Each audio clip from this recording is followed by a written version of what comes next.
एकीकडे ज्या वेळेला इथे फ्लावरिंग होते त्याच वेळेला ह्या झाडाला जो आहे पिंपरीबाग सारखा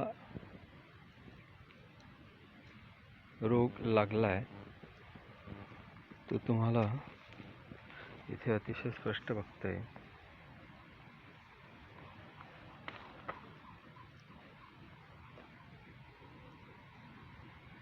पेपर सारखी स्किन जी आहे ती झाडाची निघते.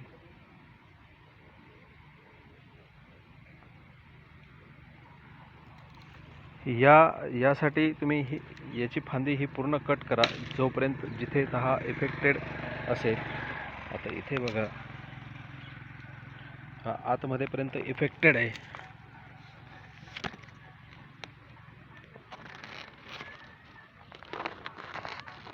कट करा तिथून फांदी.